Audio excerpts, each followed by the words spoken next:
सहर प्रणाम। मैं हूं आनंद विजय सिंह। देश की बात में आप सभी का स्वागत है। भारत जोड़ो यात्रा, सियासत और संदेश।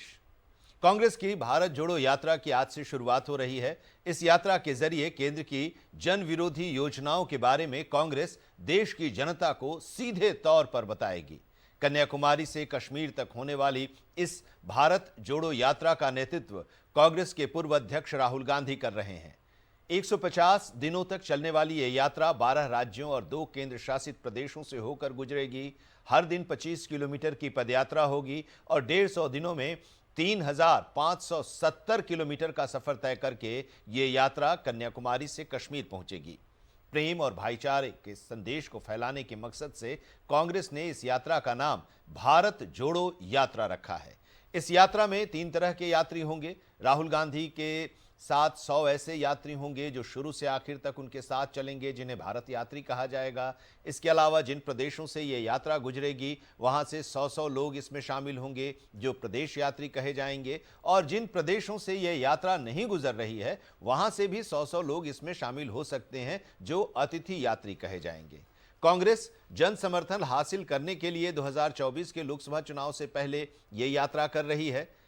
कांग्रेस ने इस यात्रा के 3 उद्देश्य बताए हैं। केंद्र की एनडीए सरकार के दौरान देश में बढ़ रहे आर्थिक असमानता के खिलाफ, जाति, धर्म, भाषा, नस्ल और रंग के आधार पर बढ़ रहे भेदभाव और अपराध के खिलाफ, और केंद्र सरकार द्वारा सत्ता और सरकारी एजेंसियों के दुरुपयोग के खिलाफ यह यात्रा है।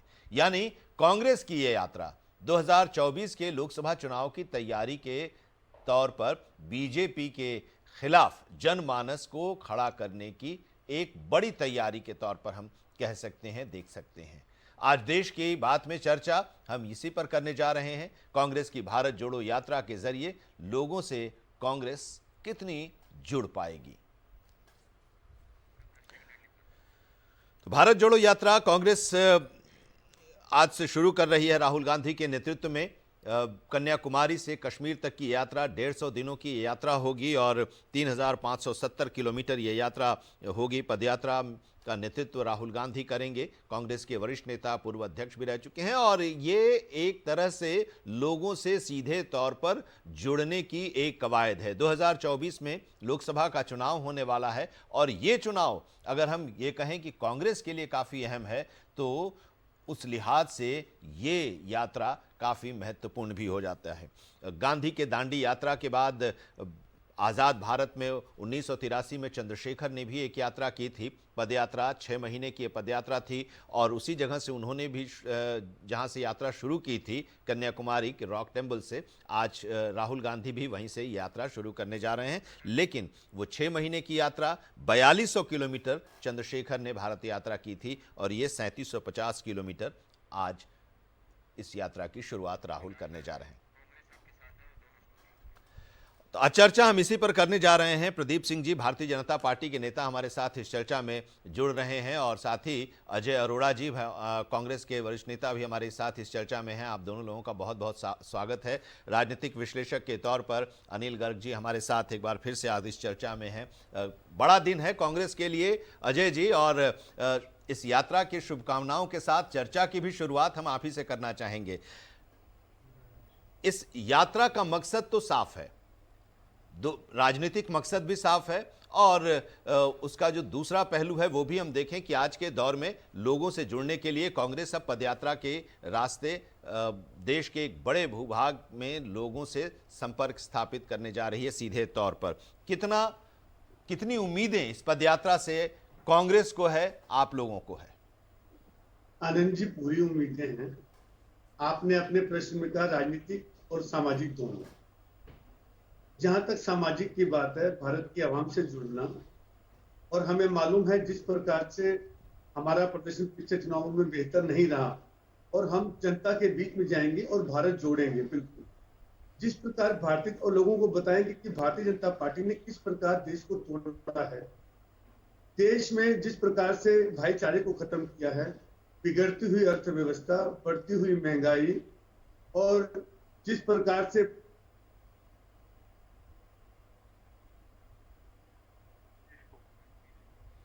चलिए आते हैं अजय जी आपके पास, और अपनी बात आप पूरा कीजिएगा।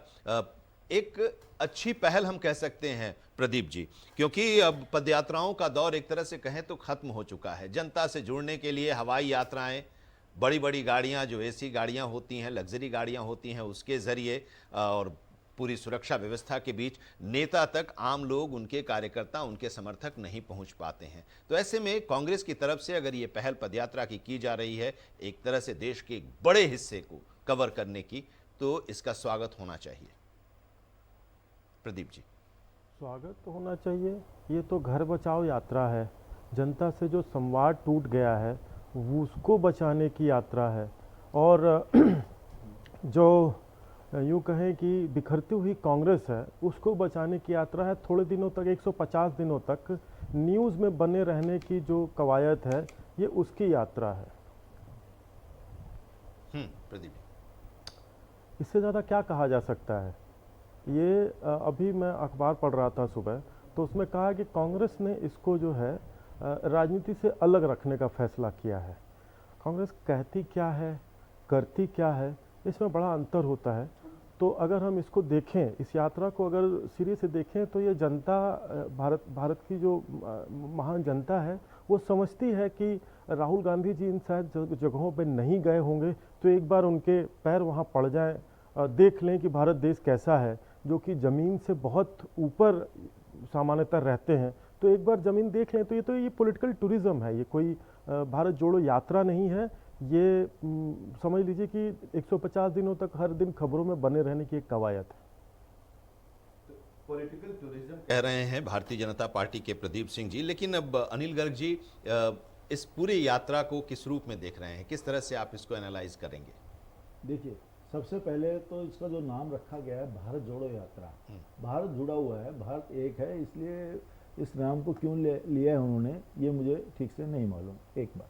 दूसरी बात है, लेकिन ये बात ठीक है कि कांग्रेस को पुनर्जीवित करने के लिए, कांग्रेस को संगठित करने के लिए, या यूं कहो कांग्रेस को जोड़ो यात्रा, कांग्रेस जनों को जोड़ो यात्रा, कांग्रेस के कार्यकर्ताओं को जोड़ो यात्रा, तो ये यात्रा उस रूप में एक सही कदम है कांग्रेस को पुनः अपनी स्थिति को लेना है। तो क्योंकि माना जा रहा था कि कांग्रेस के जो ऊपर के नेता हैं वो ज़मीनी हकीकत से कटे हुए हैं, ज़मीनी हकीकत से दूर हैं। अगर हर रोज़ पैदल यात्रा करेंगे, 14 प्रदेशों में जाएंगे, लगातार लोगों से मिलेंगे, हर रोज़ अलग अलग नेताओं से मिलेंगे, स्थानीय नेताओं से मिलेंगे, तो जरूर उनको बहुत सारी बातें ध्यान में आएंगी। एक दूसरा, राहुल गांधी को प्रधानमंत्री के रूप में विपक्ष की तरफ से कांग्रेस ने स्वयं भी फैसला कर लिया कि हम इनको प्रोजेक्ट करेंगे। ये उसके लिए एक शुरुआत है, अच्छी शुरुआत है विपक्ष के लिए, कांग्रेस के लिए बहुत ही अच्छी शुरुआत है। कांग्रेस ने मोटा मोटी ये तय कर रखा है, और अब ये प्रोजेक्ट करने की बात सीधे सीधे इसलिए आ गई कि अब और कोई ऑप्शन नहीं है। ये राहुल गांधी को प्रधानमंत्री के रूप में हम प्रोजेक्ट कर रहे हैं। वो पूरे देश भर में यात्रा करेंगे, लोगों की समस्याएं सुनेंगे, और समस्याओं का हल तो उनके पास फिलहाल नहीं होगा, लेकिन लोगों से मिलने के बजाय मैं ये कहूँगा कांग्रेस जनों से मिल पाएंगे। क्योंकि अभी तक राहुल गांधी बहुत वीआईपी पॉलिटिकल नेता रहे हैं, आम आदमी की पहुंच उनसे मिलने, आम आदमी छोड़िए, आम कांग्रेस नेता की पहुंच उनसे रोज मिलने की नहीं रही है।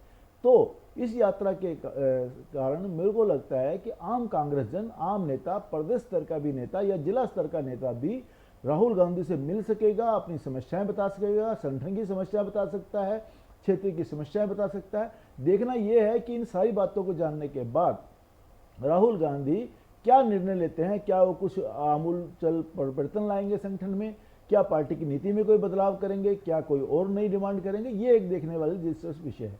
तीसरा जो मुझे सबसे बड़ा लगता है, उन्होंने सभी विपक्षी पार्टियों को संदेश भी दे दिया है, या तो आप कांग्रेस के झंडे के नीचे सभी लोग आ जाइए, एक गुट बना लीजिए, एक मंच बना लीजिए, नहीं तो फिर कांग्रेस एकला चलो की नीति पे फिर चलने को मजबूर होगी। यानी कुल मिला के स्पष्ट संदेश आ गया 2024, अगले 2 साल का रोड मैप है कांग्रेस का कि हम राहुल गांधी के नेतृत्व में अगला 2024 का आम इलेक्शन लड़ने जा रहे हैं। अगर विपक्ष एकता चाहता है तो हमारे साथ बैठे, सीटों पर समझौता कर ले, नहीं तो हम लोग अलग चलेंगे। यानी कांग्रेस के अंदर भी फैसला हो गया कि राहुल गांधी के नेतृत्व में चुनाव लड़ेंगे, और कांग्रेस के बाहर भी उन्होंने दे दिया सारे विपक्ष के लिए यह फैसला कि अब और कोई गुंजाइश नहीं है।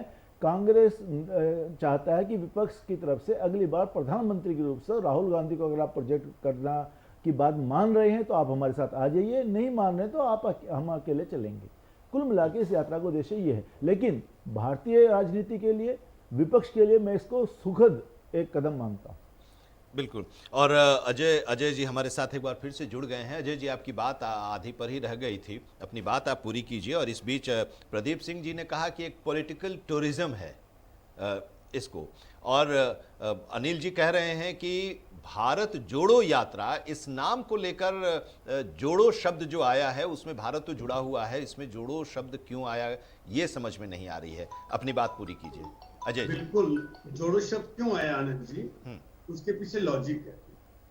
देश को तोड़ दिया, हवाई अड्डे बेच दिए, एयरलाइंस बेच दिए, लाल किले को लीज पे दे दिया। तो जिस प्रकार से हमने जो चीजें बनाई थी कांग्रेस से 70 सालों में, वो चीजें तोड़ दी। और भाईचारा, हिंदू मुस्लिम सिख ईसाई चारों को बांटना। और जहां तक इन्होंने कहा कि अभी भारतीय जनता पार्टी के साथी ने कहा परिवार की बात की और राहुल गांधी को लेकर टिप्पणी की। इनको ये नहीं पता कि राहुल गांधी के परिवार ने, दादा ने, पिताजी ने, दादी ने किस प्रकार से कुर्बानी की और देश की सेवा की। ऐसा कौन, अब परिवार पे आते हैं, इन्होंने परिवार की बात की।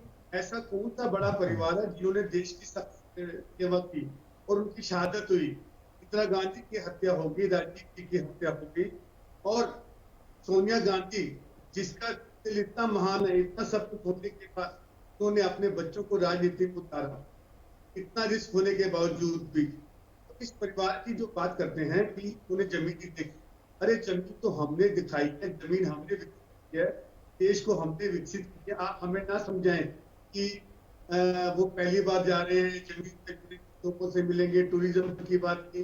अभी गर्ग साहब ने भी बात की कि भारत जुड़ा हुआ है। मैं नहीं मानता, गर्ग साहब की बात से मैं बात नहीं रखता।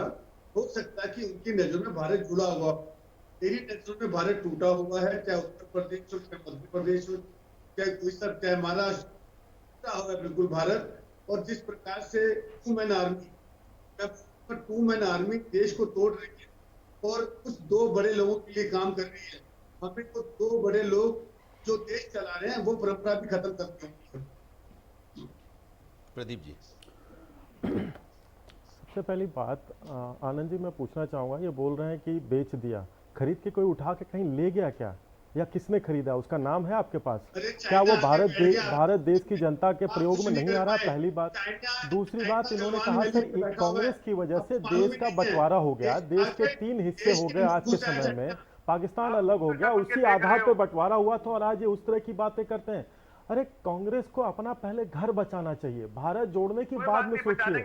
कोई 20 वर्षों में आप एक घर के बाहर का अध्यक्ष नहीं चुन सके, आप परिवारवादी पार्टी हैं, आप भ्रष्टाचारवादी पार्टी हैं, आप एक घर के बाहर का अध्यक्ष नहीं चुन सकते, आप हमें जवाब दे रहे हैं। आपको तो मौलिक अधिकार, आपको नैतिकता तो आपको लग नहीं रहा है प्रदीप जी, जैसा कि अभी अनिल जी ने ये बात कही कि कांग्रेस अपने आप को उस रूप में स्थापित करने की कोशिश कर रहा है, और उसी कड़ी में ये भारत जोड़ो यात्रा भी है, करीब करीब 350 किलोमीटर की 150 दिनों की ये यात्रा, देश के एक बड़े हिस्से की, 3,500 किलोमीटर की 150 दिनों की यात्रा।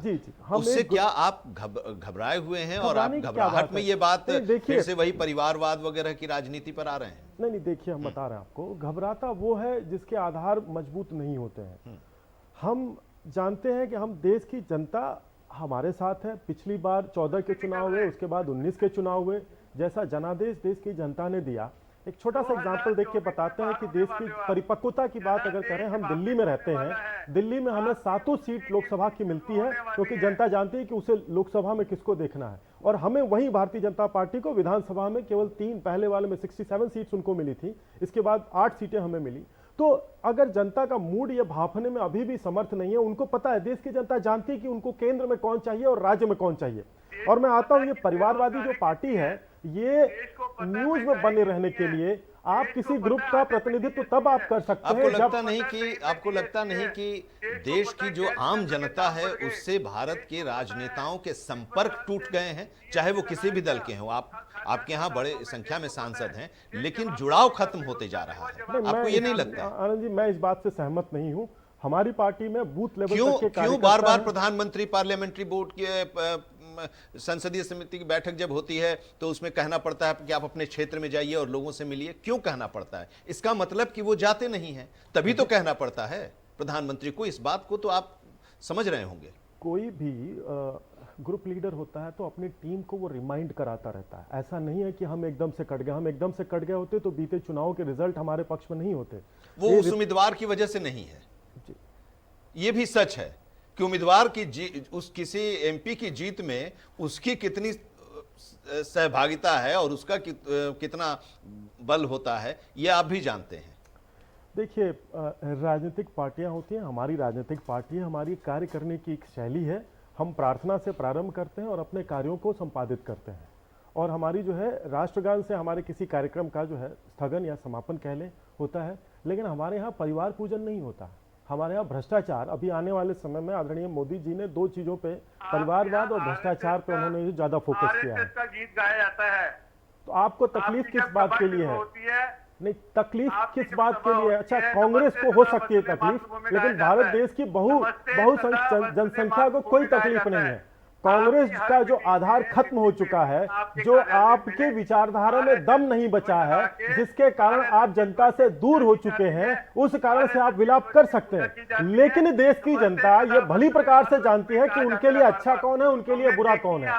20 वर्षों में आप परिवार के बाहर का अध्यक्ष नहीं चुन सके और आप हमें जो है आईना दिखाने की सोचते हैं। पहले अपना घर बचाइए। कांग्रेस को इस समय आवश्यक है कि वो बिखरे हुए नेताओं को, जो अभी जा चुके हैं प्लस जो छोड़ के जाने की तैयारी में है, जो जा चुके हैं उनको तो छोड़ दीजिए, जो जाने की तैयारी में है उनको रोके रखना चाहिए, उनको बचा के रखना चाहिए। हो सके तो किसी रिजॉर्ट में ले जाइए, शायद आप बच जाएं। आप जो है 24 की तैयारी जो टूरिज्म के रूप में कर रहे करते रहिए, लेकिन नाम बहुत गलत है। टूरिज्म तो आपने भी कराया ना, गुजरात से असम तक का टूरिज्म तो आपने भी कराया। आप उनके यहाँ से निकलेंगे, आप अपने यहाँ लपक लेंगे, ये भी तो है। अरे हम अपने यहाँ लपकने की बात नहीं हम कह रहे हैं। अब आप देखिए ना, 55 वर्षों तक शासन किया कांग्रेस ने इस देश पे, क्या उन्होंने रिजल्ट दिया, उसका क्या परिणाम हुआ और आज जनता किस प्रकार से देख रही है, ये देखना महत्वपूर्ण है। कुछ तो किया होगा, तभी तो 55 साल राज किया कांग्रेस ने। कुछ तो किया है ना। प्रधानमंत्री जब लाल किले के प्राचीर से कहते हैं कि देश के सभी प्रधानमंत्रियों ने इस देश को बहुत कुछ दिया है, तो फिर आप यहाँ से कह रहे हैं कि क्या दिया, ये यानी कि आप खारिज कर रहे हैं। पार्टी ने परिवार के बाहर प्रधानमंत्री की बात को खारिज कर रहे हैं। परिवारवाद से हम कह रहे हैं कि राजनीति में परिवारवाद खत्म होना चाहिए। उससे आपको क्या दिक्कत है? वो उनकी पार्टी का ये मामला है ना, ये उनकी पार्टी का। आप अपने यहाँ भी तो देखिए, छोड़िए वो सब, वो परिवारवाद जनता पर छोड़िए ना, वो परिवारवाद जनता पर छोड़िए। वो जब परिवार नागरिक भी हूँ और परिवार लूटता रहे, परिवार हमेशा मलाई काटता रहे, उस पर हम प्रतिरोध ना करें। कौन है? पंकज सिंह किसके बेटे हैं? राजनाथ सिंह के बेटे हैं। परिवारवाद क्या वो अध्यक्ष है? कई समय से, काफी समय से अध्यक्ष तो नहीं है वो। आप अपने हिसाब से परिवारवाद की परिभाषा कब बताएंगे? वो अपने हिसाब से परिवारवाद की परिभाषा बताएंगे। अनिल जी, परिवार सेवा करता है। परिवार ने कितने प्रधानमंत्री दिए, इतने प्रधानमंत्री आप नहीं दे पाएंगे। 2024 में आप विपक्ष में बैठेंगे, जैसे आप कितने कांग्रेस के नेताओं को फांसी हुई थी आजादी की लड़ाई में? कितने कांग्रेसी नेताओं को आजादी की लड़ाई में फांसी हुई थी?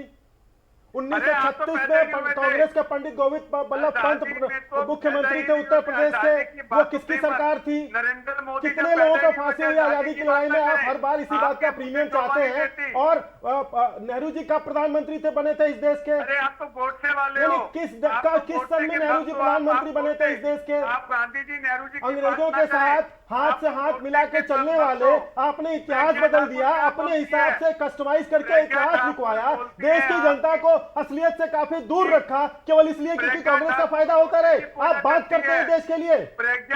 कितने कांग्रेसी फांसी पे चढ़े देश की आजादी में? नहीं, कितने कांग्रेसी देश की आजादी में फांसी पे लटके? आप बता दीजिए।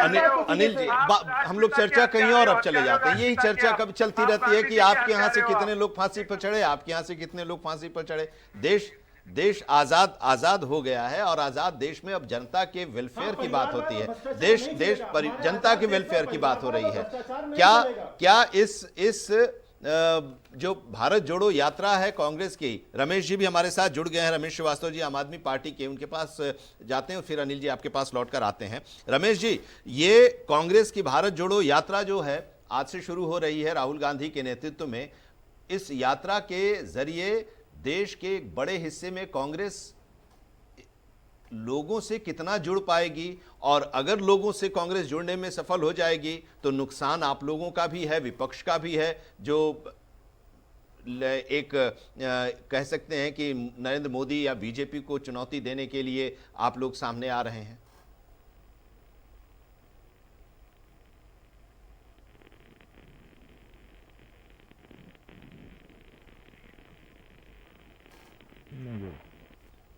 अनिल जी, मैं अभी सबकी चर्चा सुन रहा था। मेरे कांग्रेसी मित्र ने कहा कि उनके हिसाब से भारत टूटा हुआ है। देखिए, मैं बार बार कह रहा हूँ, अनेकों डिबेटों में ये बात आई है। कई बार हमारे कांग्रेसी मित्र वो ऐसी भाषा इस्तेमाल करते हैं जो देश की बात इंटरनेशनल लेवल पे उनकी बात को कोट करते हैं और फिर भारत के खिलाफ दुष्प्रचार करते हैं।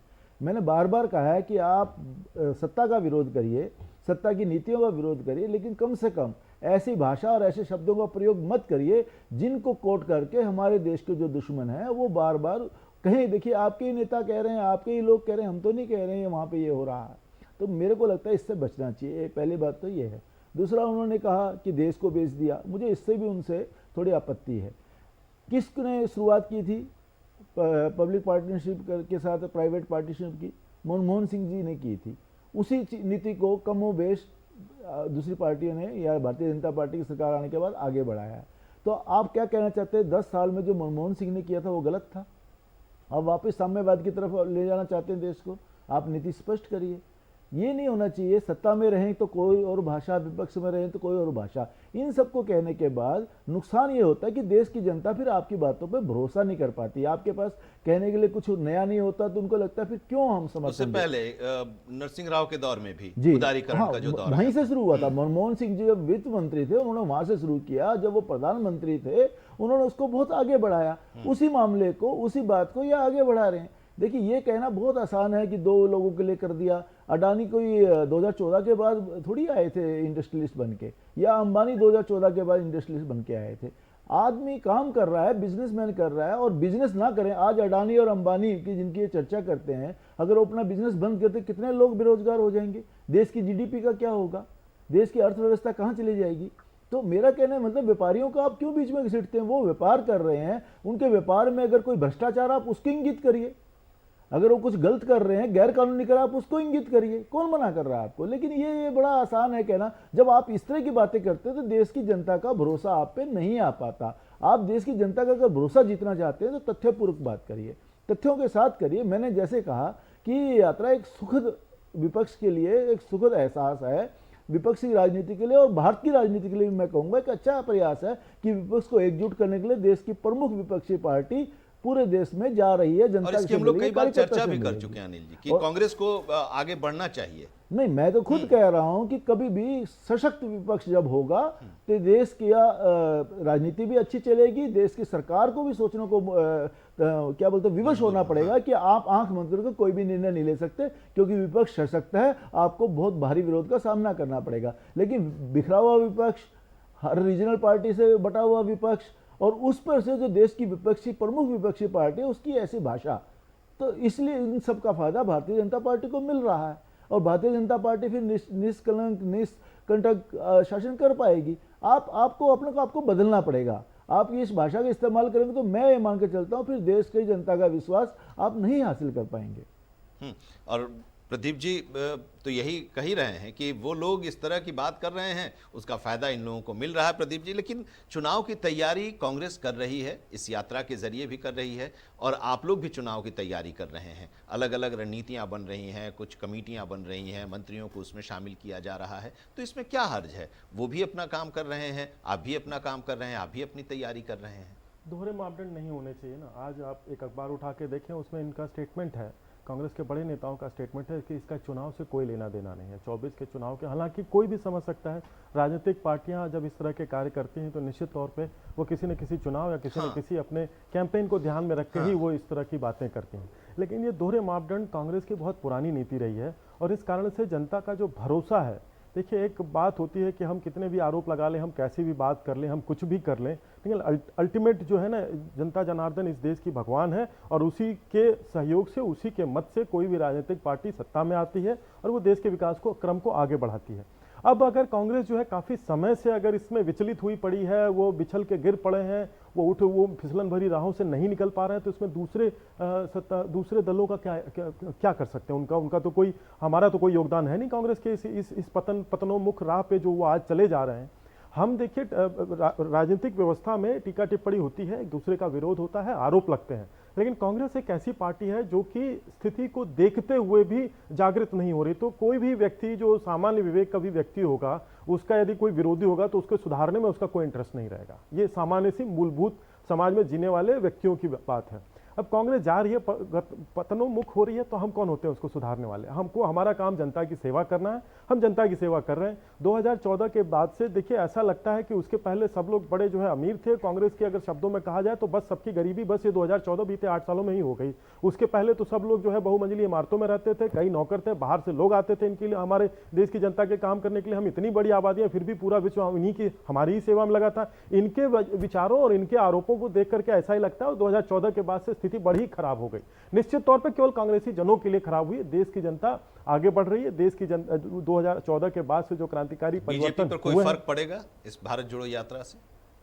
देखिए, हमने अभी सर आनंद जी, हमने शुरू में कहा कि हमारी कार्यकर्ता बेस्ड पार्टी है और हमारा कार्यकर्ता बूथ तक मजबूत है, तो हम स्वागत करते हैं, वो करें, अपने विज्ञापन को अच्छा करें, अच्छा परफॉर्म करें, 1-2 सीट जो हारती हो वो बच जाए, लेकिन उनका बहुत बड़ा कोई परिवर्तन हो ऐसा मुझे नहीं दिखाई देता।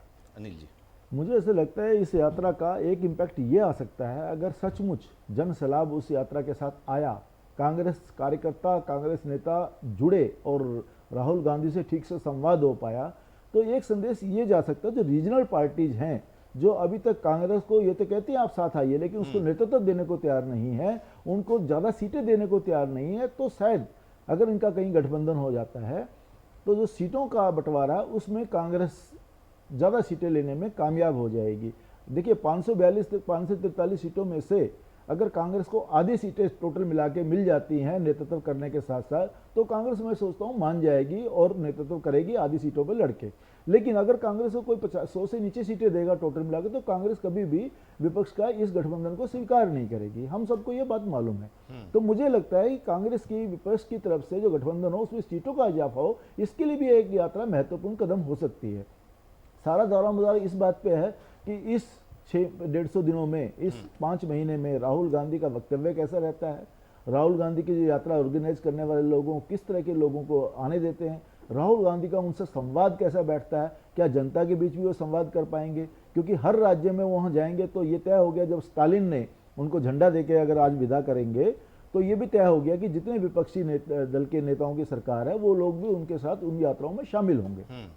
तो कहीं ना कहीं ये एक विपक्ष की तरफ से एक मंच बनाने की कोशिश है, कांग्रेस को नेतृत्व देने की कोशिश है और कांग्रेस की सीटों में इजाफा हो उसकी एक कोशिश है। प्रयत्न बहुत अच्छा है, कांग्रेस को ये प्रयत्न जो था बहुत पहले से शुरू कर देना चाहिए था, लेकिन मैं इस प्रयत्न की विपक्ष की एकता के नाते ये सराहना करता हूं कि ये करना चाहिए था। लेकिन इसके रिजल्ट क्या आएंगे ये इस बात पर निर्भर करेगा किस तरह की ये यात्रा ऑर्गेनाइज होती है और किस तरह से लोग जुटते हैं। इसका सुखद परिणाम भी हो सकते हैं और अगर ऑर्गेनाइज ठीक से नहीं हुआ तो इसके दुष्परिणाम भी हो सकते हैं। तो चलिए, अब यही है, अब यात्रा आज से शुरू होने वाली है और ये यात्रा 150 दिनों तक चलेगी और देश के एक बड़े हिस्से में कन्याकुमारी से शुरू होकर 12 राज्यों और 2 केंद्र शासित प्रदेशों से होते हुए 150 दिनों तक ये यात्रा चलेगी। और इस यात्रा के जरिए कांग्रेस कितना सफल हो पा रही है, जो बात अनिल जी कह रहे हैं कि विपक्षी दल जो हैं उन लोगों पर अपने आप को स्थापित करने की को लेकर या फिर जनता से कांग्रेस पार्टी को जोड़ने में कितना सफल हो पाती है, इस पर हमारी नज़र रहेगी और इस पर हम आगे भी चर्चा करेंगे। फिलहाल बहुत बहुत शुक्रिया हमारे साथ देश की बात में आज चर्चा में हिस्सा बनने के लिए। प्रदीप जी आपका शुक्रिया, अनिल गर्ग जी आपका। हमारे साथ इस चर्चा में अजय अरोड़ा जी भी जुड़े, कांग्रेस के नेता। लग रहा है कि काफ़ी व्यस्त हैं आज के इस और उत्साहित भी हैं आज की इस यात्रा को लेकर। बहुत बहुत धन्यवाद अजय अरोड़ा जी। और रमेश श्रीवास्तव जी आम आदमी पार्टी के नेता से भी हमने संपर्क स्थापित करने की कोशिश की, कुछ तकनीकी वजहों की वजह से वो हमारे साथ इस चर्चा में नहीं आ पाए। शुक्रिया हमारे साथ इस चर्चा में आप सभी का जुड़ने के लिए। देश की बात में इतना ही, जुड़े रहिए सारा समय के साथ। सहारापुर।